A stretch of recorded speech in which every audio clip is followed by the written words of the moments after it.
Hi hello నమస్తే this is Suvarna welcome to Suman TV. So ఈ మధ్య కాలంలో మనం ఎక్కువగా పెయిన్స్ సంబంధించిన ఇష్యూస్ చూస్తున్నాం. ప్రతి ఒక్కరిలో మన ఆహారపు అలవాట్లు కావచ్చు, మన లైఫ్ స్టైల్ కావచ్చు, ఆరోగ్యం మీద ఎంత ప్రభావితం చూపిస్తుందో మనందరికీ తెలుసు.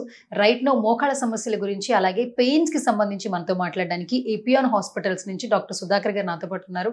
ఆయనతో మాట్లాడదాం, బోల్డ్ అని విశేషాలు తెలుసుకుందాం. నమస్కారం సార్. నమస్కారం. సో చూస్తూ ఉన్నాం ఈ మధ్య కాలంలో మనం చాలా మంది కూడా చాలా మట్టుకు ఒకప్పుడు ఏంటంటే మోకాళ్ళ సమస్యలు ఎక్కువగా వస్తే ఏంటంటే ఏజ్ పెరిగే కొద్దీ ఇలాంటి సమస్యలు వస్తాయి అని మనం వింటూ ఉండేవాళ్ళం.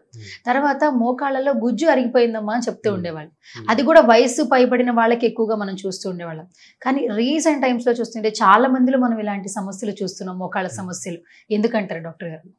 అంటే మోకాళ్ళ నొప్పులు రావడానికి గల కారణాలు చూసుకుంటే రెండు రకాలండి. మనము ఒకటి ఏంటంటే వయసు పైబడ్డ వాళ్ళకి గుజ్జు అరిగిపోవడం, దానికంటే తక్కువ ఏజ్ లోపల వాళ్ళకి ఏంటంటే ఒకటి స్థూలకాయం ఒబేసిటీ వల్ల, ప్లస్ స్పోర్ట్స్ ఇంజరీస్ అంటాం. స్పోర్ట్స్ ఇంజరీస్ అంటే స్పోర్ట్స్ ఆడే వాళ్ళనే కాదు, వెయిట్ ఎక్కువ ఉన్నప్పుడు సడన్లో మెట్లు ఎక్కుతున్నప్పుడు కానీ దిగుతున్నప్పుడు కానీ కాలు ట్విస్ట్ అయినా, ఆర్ ఫాస్ట్గా వాకింగ్ చేస్తున్నప్పుడు కాలు ట్విస్ట్ అయినా, ఏమైనా చిన్న చిన్న లిగమెంట్స్ కానీ టెండాన్స్ కానీ ఇంజురీ అవ్వడం.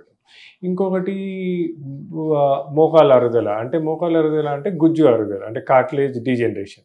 సో ఇది ఏంటంటే డిఫరెంట్ ఏజెస్లో చూస్తాము. మనం చూసినట్టయితే మా క్లినిక్లో కొంతమంది 40-45 ఇయర్స్కే కార్టిలేజ్ డీజనరేషన్ తోటి వస్తారు. కొంతమంది అప్ టు 70 ఇయర్స్ 70-75 వరకు కూడా బాగానే ఉంటారు. దాని తర్వాతే మోకాళ్ళ నొప్పులు మొదలవుతాయి.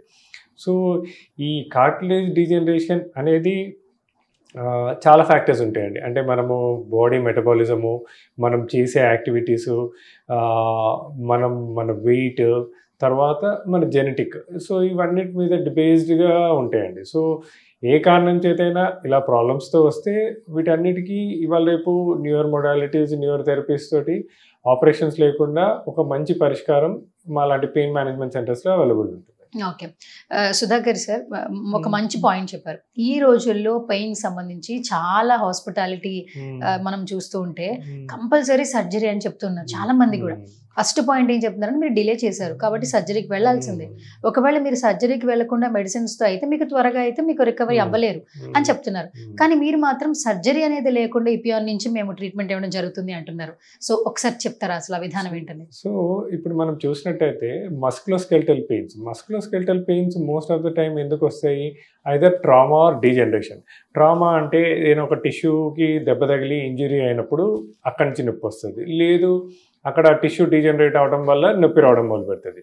సో కాన్సెప్ట్ ఏంటంటే ఆ డ్యామేజ్ అయిన టిష్యూని మనము రికవర్ చేసినా ఆర్ డీజనరేట్ అయిన టిష్యూని రికవర్ చేసినా నొప్పి అనేది పోతుంది. సో ఈ దీంట్లోపల Epione pain management is the pioneer. అంటే ఇలా టిష్యూ డ్యామేజ్ వల్ల కానీ టిష్యూ డీజనరేషన్ వల్ల కానీ నొప్పులు వచ్చిన వాళ్ళకి ఎగ్జాక్ట్లీ ఏ పార్ట్ డీజనరేషన్ వల్ల ఆర్ ఏ పార్ట్ డ్యామేజ్ వల్ల నొప్పి వస్తుందో, అంటే మస్కులోస్కెలిటల్ టిష్యూస్, సో అంటే టెండాన్స్ కానీ లిగమెంట్స్ కానీ మజిల్స్ కానీ కార్టిలేజ్ కానీ ఏ పార్ట్ ప్రాబ్లం ఉందో మనం ఐడెంటిఫై చేసుకొని ఆ పార్ట్ని కరెక్ట్గా క్వాంటిఫై చేసుకొని కరెక్ట్గా ఇమేజ్ గైడెన్స్ తోటి ఆ పార్ట్ని కనుక మళ్ళీ రీజనరేట్ చేసినట్టయితే అక్కడి నుంచి వచ్చే నొప్పి తగ్గిపోతుంది.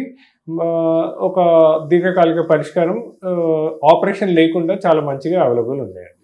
ఓకే, ఈ మధ్య కాలంలో ఎక్కువగా నీ జాయింట్ గురించి వింటూ ఉన్నాం డాక్టర్ గారు. అసలు ఎందుకు నీ జాయింట్ అనే సమస్య ఎందుకు వస్తుంది, దాని లక్షణాలు ఎలా ఉంటాయి? ఇప్పుడు knee joint is a weight bearing joint. So మనం పుట్టినప్పటి నుంచి మనం ఉన్నంత కాలము నీ జాయింట్స్ మనం మొత్తం వెయిట్ తీసుకుంటూ ఉంటుంది. సో ఈ నీ జాయింట్స్ ఎవ్రీడే మూమెంట్స్ లోపల ఫ్రిక్షన్ ఉంటుంది. మనం మెట్లు ఎక్కినా దిగినా, కింద కూర్చొని పైకి లేచిన ఆర్ నడిచిన, ఎక్కువసేపు నిలబడ్డా దాంట్ లోపల కంటిన్యూస్ స్ట్రెయిన్ ఉంటుంది. స్ట్రెయిన్ ఉన్నప్పుడు ఏమవుతుందంటే కార్టిలేజ్ డీజనరేట్ అవుతూ ఉంటుంది.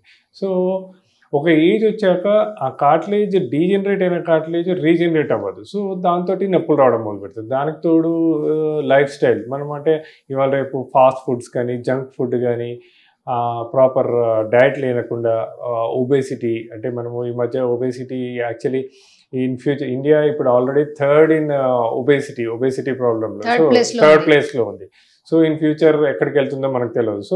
So already obesity is become, అంటే మోస్ట్ ఆఫ్ ది అంటే మెట్రోపాలిటన్ సిటీసే కాకుండా Tier 2 సిటీస్లో కూడా obesity has become a big problem.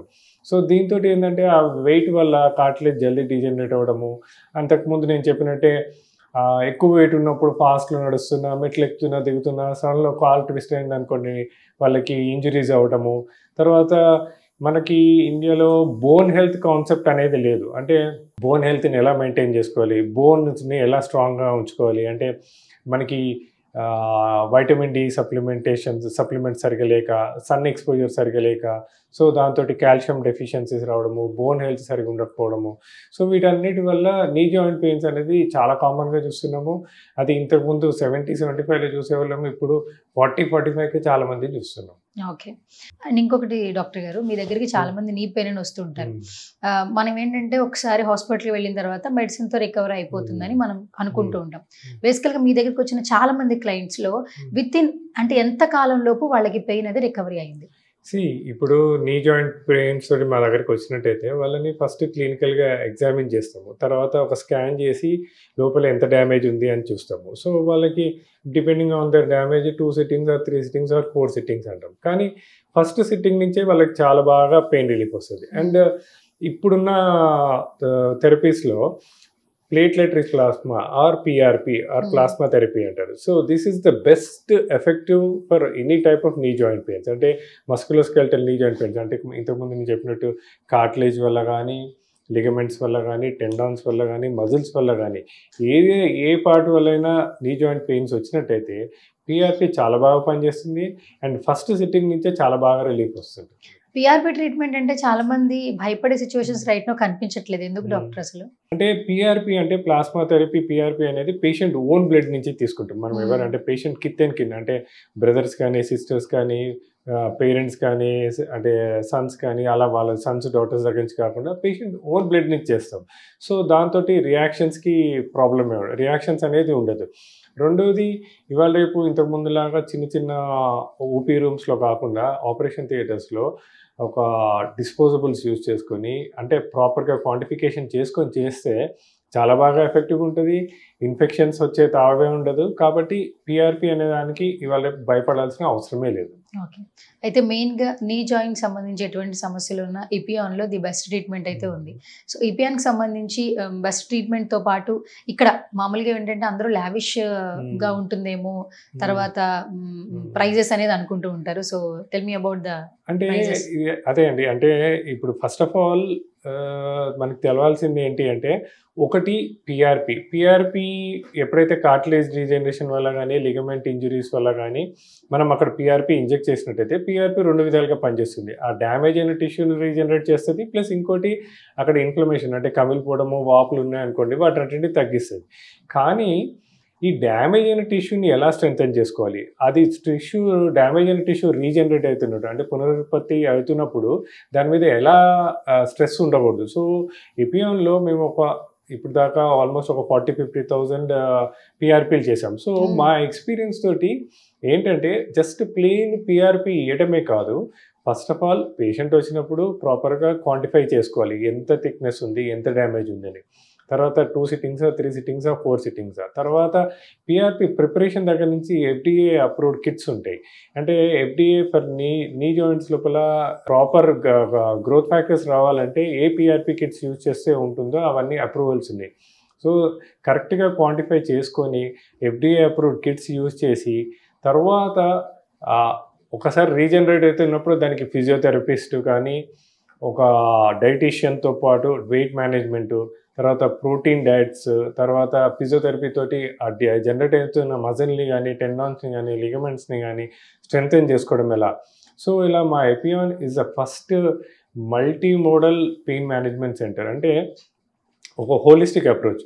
ఒక పేషెంట్ నొప్పితోటి వస్తే నొప్పికి గల కారణం ఏంటి, దాన్ని ఎలా రీజనరేట్ చేసుకోవాలి, ఆ రీజనరేట్ అవుతున్న టిష్యూని ఎలా కాపాడుకోవాలి, ఆ రీజనరేట్ అవుతున్న టిష్యూని ఎలా స్ట్రెంథెన్ చేసుకోవాలి. సో ఒక టీమ్ ఆఫ్ డాక్టర్స్, అంటే ఒక ఆర్థోపెడిక్ సర్జన్, ఒక పెయిన్ ఫిజిషియన్, ఒక ఆస్టియోపాత్, ఒక ఫిజియోథెరపిస్ట్, డైటీషియన్, అందరం కలిసి ఒక దీర్ఘకాలిక పరిష్కారం మా ఎపియాన్లో ఉంటుందండి. సో దట్ ఈజ్ వై, అంటే compare to other centres little bit cost మాది ఎక్కువ ఉన్న సర్జరీ కంపేర్ చేస్తే చాలా తక్కువ అండి. ఇది సర్జరీ విత్ సర్జరీస్తో చూస్తే చాలా తక్కువలో అయిపోతుంది, without any problems and without any complications. Okay, done. Thank you doctor, thank you so much once again.